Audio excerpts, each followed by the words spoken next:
everybody. Welcome to our monthly show. That's right, it's March 1st, 2016. And for the first time in a good long time, Revell actually had their stuff out on time, which is actually a trend we're going to talk about here in a second. But so our March compilation video is actually out on March 1st here. For the new people, this is the video we do once a month, of course, to let you guys know everything that we expect to come out of the manufacturers for the month, using our Notebook of Knowledge. Hasn't made an appearance on the video for a while, so we had to throw it up here for a few seconds by contractual obligation, or else the Notebook of Knowledge might have tried to seek employment elsewhere. We got stuff out of pretty much everywhere this month. Some stuff is, carryover from last month, but all of your domestic manufacturers have releases, as well as pretty much all of your Asian manufacturers as well. So, a couple of things we'll touch on real quick up front. On the hobby news, just the general hobby news. As of, well, it's been almost a month now, but it was about 2.5 weeks ago, Heller has gone into what amounts to French receivership. Not exactly sure how it's going to affect Heller in the overall sense, if it's, some sort of power play move by somebody within the company to try to take control of it, or what exactly is going on, because effectively it's a legal maneuver to try to oust the board of directors. So it's not exactly clear as whether or not that's going to be a, just another saga in the up and down, lifestyle that is Heller, for all lack of a better term, or if this is something more serious. Heller seems to really be plagued by what amounts to just a lackluster distribution network. It's very, very hard to get Heller kits anywhere other than Heller. There's a few places. HobbyLink Japan carries their stuff. Hobby Search just got a bunch of their stuff in the last couple of weeks as well, for the stuff that should have been out months and months ago. And here in the United States, it's near to impossible to find anything, because Stevens was doing a little bit of their importation and then ceased doing it. Even in places in Europe, it's impossible to find stuff from Heller unless you buy it from Heller directly. And so it's kind of hard to gauge whether or not the new tool kits are failures sales-wise, because of the fact that, they're just nobody's buying them, or because nobody can buy them. Obviously you can get them. We've shown you the kits here, but there weren't exactly the easiest things to obtain just in the normal course of business. There was never, you look at Revell of Germany stuff, Revell will issue the stuff out in Germany. And if you want to pay the extra price for it, you can usually import it from someplace out of Europe before it'll be released, domestically here in North America, but it eventually comes. That is not the case with the Heller stuff. The Hellers, like Renault 4L, for example, was issued in the middle of last year. I'm not talking about 2015. I'm talking about like the middle of 2014. And I still don't know anybody besides me and a few other people who have gone through the extreme lengths of importing it from another country who have actually have one here in the United States. So it's just, the market that would probably buy some of these sort of weird French vehicles, being the UK and the United States, can't get a hold of them for some reason. So what exactly about it, where Heller's going to go from here will be interesting to see. Also, for anybody who's in the UK and follows the news over there, you know that Hornby, which is the parent company of Airfix, along with Corgi and Hornby Trains, as well as Porsche, they're in a world of trouble. They've now in something like their third quarter of declining profits. A lot of it has to do with Chinese supply problems. They changed suppliers, and that was a huge mess. Apparently they tried to move their warehouse and get a whole computerized inventory system, which created another huge mess. They had a really good Christmas, but then people didn't restock their stuff this spring. And apparently this month coming here in March, if they can't come up with some money, they're going to default on their credit line to Barclays. And, that's not a good thing. It's not bankruptcy necessarily, but it's certainly not a good thing when you owe a company, millions and millions of pounds in this case, and you can't pay for it. So there's that mess. BMAX heard through the grapevine there that the Chevy Cruze kit has only been selling so-so because for whatever reason, I'm just imagining it's because people here are sticks in the mud. It's not really selling in the United States particularly well. Most of their sales for it have been in Asia. I don't know how easy it is to find here per se, in the sense of just being able to walk to a hobby shop and find it, because it is just distributed by Aoshima, so it will be available through any hobby shop that can get Aoshima's kits. But I don't know that I've actually ever seen one on a shelf. Now, the one hobby shop that I used to go to all the time, that was by a job I used to work at, that's about an hour and a half north of here, that had a very, very complete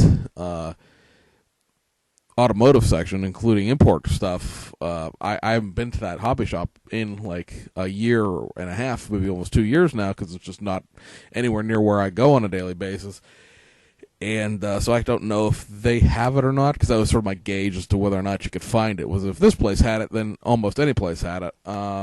So, there's their kit that was supposed to come next, after the next new toolkit, after the Nissan rally car gets issued out sometime in the late spring. It was supposed to be their version of the BMW M3 E30, which is like the late 80s, early 90s BMW. And now there's a situation where the licensing fee from BMW is very large, and they got really burnt by Chevy and GM with their licensing fiasco that delayed that kit for almost a year after it was done and ready to go. Then they had a huge fiasco with GM's licensing department, and then the kit sales have not been all that particularly great. So if you happen to be thinking, maybe I'd like a Chevy Cruze, go buy one. Throw some support at BMAX. For that kit, and just for the kits in general, the Civic that just came out, as well as other things. They've got the Rally Celica and the two Rally Celicas, the 84 and the 89, and they're going to be doing another version of the ST165 Celica here in a couple of months. We'll talk about that more on Friday. And I just hate to see them be hesitant to do things because of the situation. I personally think they would sell a ton of the BMW M3 race cars. The Fujimi kit is an absolute mess, and it always has been. It's got a generic. I just dropped my pen. I was playing with that. The Fujimi kit is very misproportioned, very malformed, and it's got a generic chassis that has like zero detail. So a real honest to God, good M3 kit would be something that I think would be really, really appreciated by anybody who builds, any kind of, touring car, race car thing. And plus, a lot of people will probably take it and try to transfer it into, a street car or something like that. And, it's a huge fee is what I'm hearing. I'm not going to go into what the amount of money is, but suffice it to say it's probably twice as much as the actual tooling for the kit would cost. And they're really, really hesitant to pay it due to the fact that they thought the Cruze would be a really good seller, and it has not been. Hopefully the Civic sells really well and sort of allays a little bit of the fears over there. And so that's our rumors and speculation for the month. On the decal front here, I want to mention a couple things because they were just announced today. There is a Williams FW14B 120 scale F1 car that Fujimi is going to be reissuing. Taboo Graphics is going to be reissuing their decal sheets for it, which there's a sort of a option sheet that's very specific to Nigel Mansell's car, as well as a full decal sheet that does both cars, because you can build two different drivers' cars out of the kit. The car itself is sponsored by Camel and Labatt's, which if you, of course, pay any attention at all, those are evil tobacco and beer sponsors, and they will not be in the kit's decals because we have to save the children. So if you want to build that kit, or you're interested in that kit, you will have to obtain the evil sponsorship decals. The full decal, the full sheet for both drivers' cars is like $13.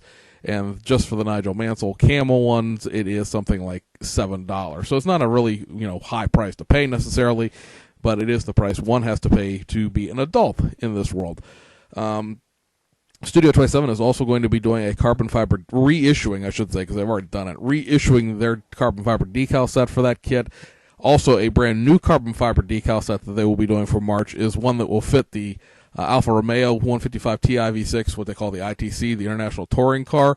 That is the version that has the Martini livery on it. That's going to be reissued by Tamiya this month, as well as the Bosch sponsored car that, as of yet, has not been reissued, but of course it exists. So, where does that leave us with model kits? Well, that leaves us well financed. Yes, you need to be well financed this month, because I think there's quite a bit of stuff here that'll be interesting to a large quantity of the viewing population out there. Starting on the domestic side of things, because that's where we always go, so that the guys who don't care about the Asian stuff can tap out. Revell has 2 kits coming out in March, and they are the 2017 Ford GT. Now, this is the Build and Play Plus, quote unquote, that they did for the Detroit Auto Show. It is a build and play. There is no engine detail. There is no basically any detail whatsoever. It has a flat chassis pan. I'm pretty sure that the real car probably has some, at least some texture to the bottom of the chassis, but compared to the build and play kits that are usually like 7-10 pieces, this one's like 17 or so.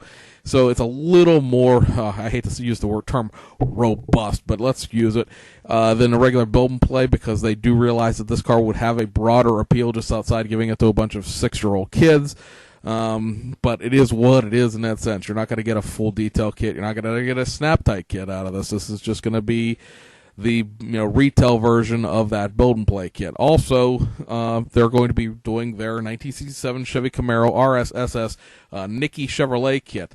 This will, of course, have the new hood, some new wheels, the new grille, and a few other bits and pieces to make the Nicky Chevrolet version of the kit. I want to like this, just because it's something a little different. It's not Yanko, it's not Baldwin Motion, but I can't like the 67 Camaro. It's a mess of a kit, proportionally speaking, and they didn't fix any of that problems. It's the rear end still all jacked up on that. But I know for the people who really don't care, we build for ourselves and all the rest of that nonsense. That makes the excuses for Revell, because they're scared if Revell was forced to actually do something productive, they might stop doing anything at all. They'll apologize for it. I just want you guys to know that I've talked to a number of vendors, and they all say the 67 Camaro is a sales mess because of the fact that the kit is what it is, and that is not derived off the 69 Camaro, which is arguably probably the best kit Revell has ever done. It's that new tool, and they didn't get any parts of it really right. Because the original, the original 67 Camaro, the grille's wrong, the back end's completely wrong, and I hate to beat things into the ground. On Revell's bright side, and we give kudos to Revell when they did. They have, with these 2 releases, get out their entire first quarter flyer in the first quarter, so they are on time this quarter. And I didn't expect them to fix the Camaro, but without fixing the Camaro, I'm not buying this kit. Over around 2, MPC has 2 kits under their branding. One of them will be the 1984 GMC pickup. This, of course, being the old, well, it was never correct for the Fall Guy TV show, but that's probably where most people recognize it from. It was packaged as the Fall Guy truck.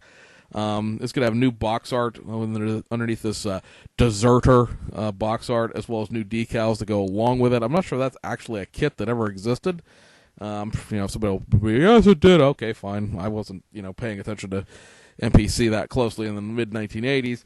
And also, they're going to be reissuing the 1970 Pontiac Bonneville. Now, this is going to be pretty much the original kit. It's going to have pad-printed white walls and the, vintage box art from 1970, as well as vintage, decals. They're also going to include all the custom parts or thereabouts that came with the kit, including that Sportster pickup bed and roof. This, of course, the kit itself is a convertible. It's not the hardtop. I don't know what happened to the hardtop. It's something, I believe, missing link or maybe Model House. Somebody offers the hardtop as a resin kit if you wanted to buy the rest of it as, the base, but know that it is the convertible version. AMT has 2 kits coming out under their branding. One of them is the George Barris Surf Woody. That's a 3-in-1. You can do as a Surf Woody, a Roadster Street Rod, and I'm using their quotes here, Ghoulish Surf Hearse. You get pad-printed tires on that, vintage box art, vintage decals, as well as a 12-page photo booklet of the building of the real car. there's going to be another version of that Surf Woody that's going to come out probably next month that will be molded in orange. There's also another version of the GMC pickup truck that's probably going to come out next month that's going to be molded in black. These ones that are coming out in March are molded in white. And then the last kit from AMT is going to be a reissue of the 1967 Impala SS. That, of course, the 1990s AMT Ertl tool. Probably one of the better AMT Ertl tools that was done in the 90s as far as I'm concerned. Accuracy of the body and all the rest of that stuff could be argued, usually is with those Mueller era AMT kits. However, I just think it's a really, it went together well. It was about 100 pieces. It was, robust. It was one of the better kits that they did. It's going to be in that vintage box art, which just annoys me to no end because it's not a vintage kit. It's not the 67 Impala annual. It's the 1990s AMT Ertl kit. It should be in some sort of different boxing. Just saw here recently where somebody picked up the 66 Mustang and was incredibly disappointed by it because it is the 1966 Mustang from, that was tooled up back in 1965 actually, because it was that first.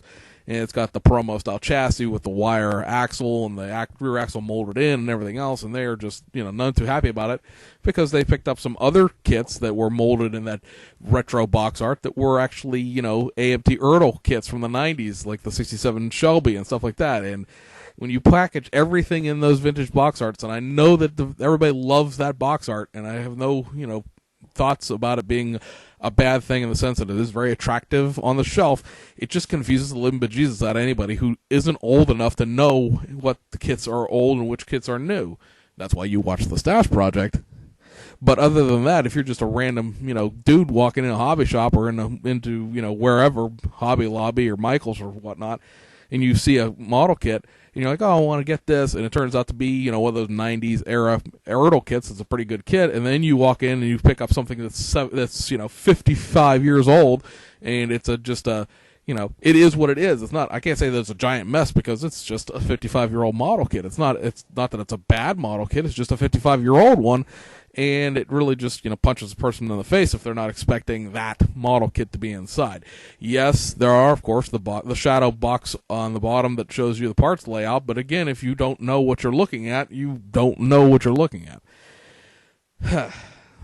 My rant on the Retro Deluxe box art.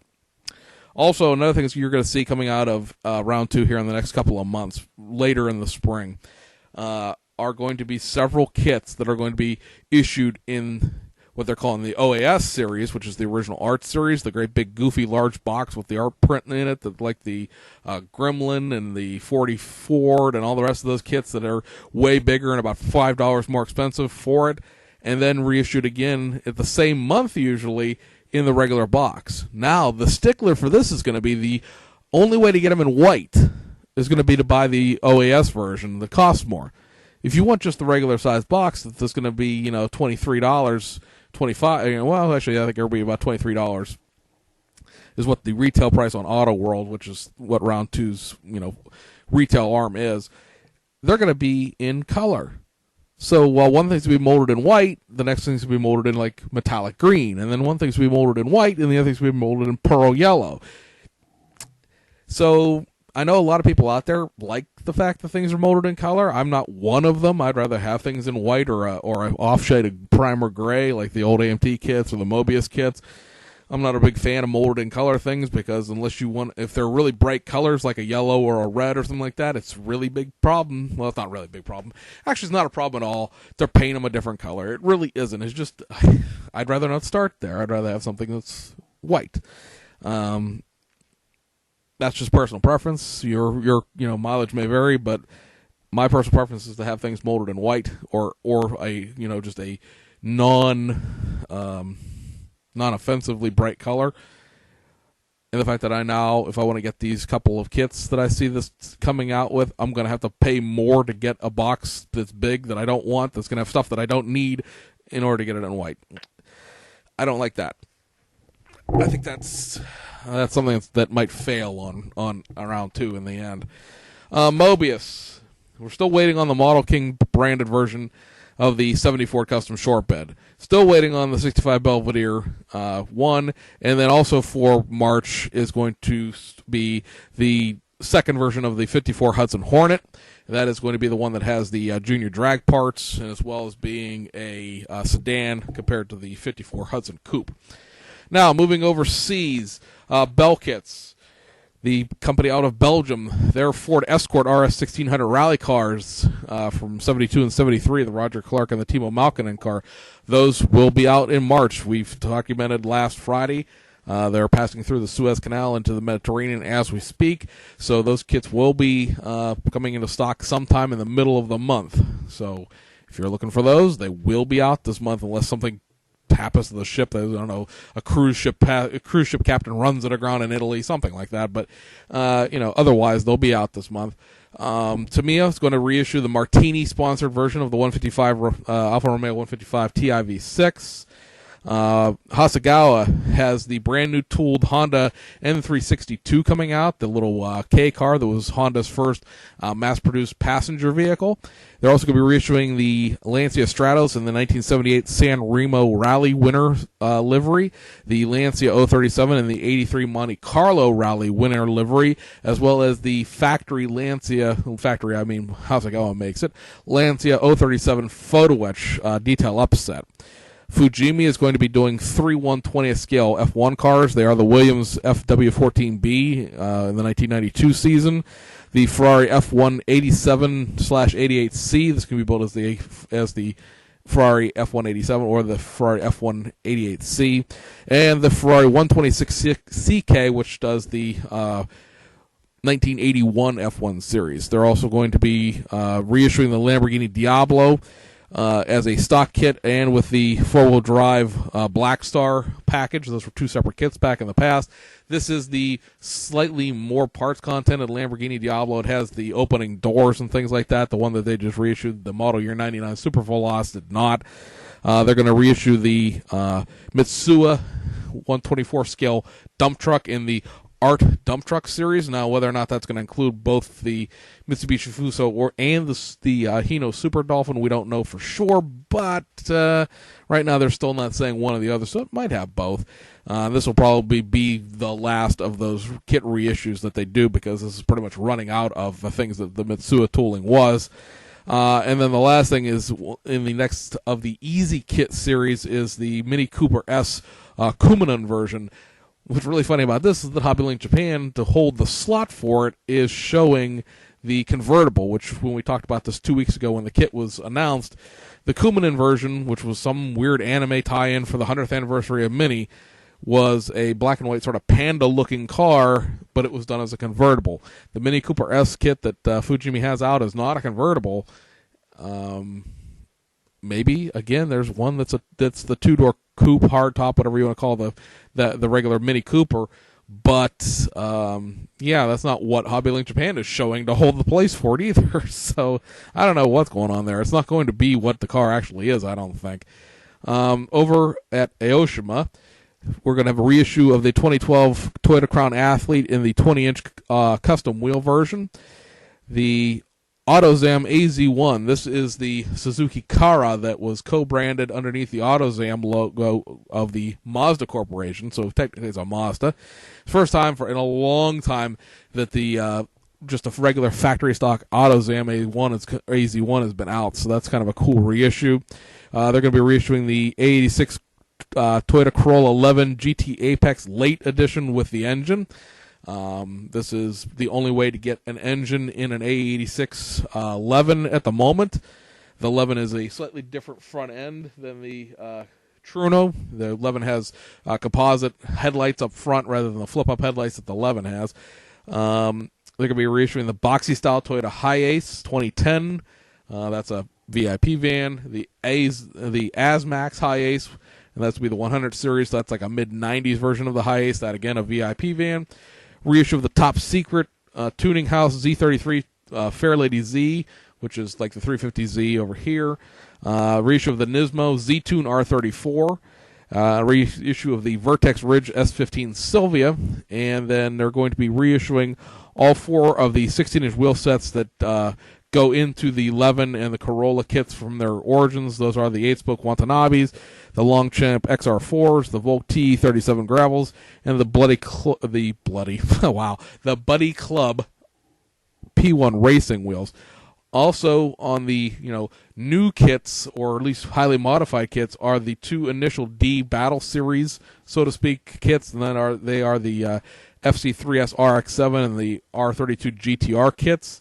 Also a modified reissue, the Subaru Sambar fire truck, the little brush truck pumper, and then the brand new kit, the Mamma Jamma that we're all waiting on, and that is, of course, the Lamborghini Sesto Elemento with the detail upset. And so, ladies and gentlemen, that would be your March kit announcements. Of course, we do that every week, but we like to compile them all into one place so that you can have them all in one easy location to realize, holy mackerel, I have no money this month. Somebody the other day was complimented the video series, which I appreciate. I don't want to overlook any compliments for the work that we do here, but they were saying they really look forward to the video series because it lets them know what kits are coming out and what money to spend. And as we were saying, and I was thinking I need to get T-shirts or something made up to say this: Stash Report, spending your money, just another free service we offer.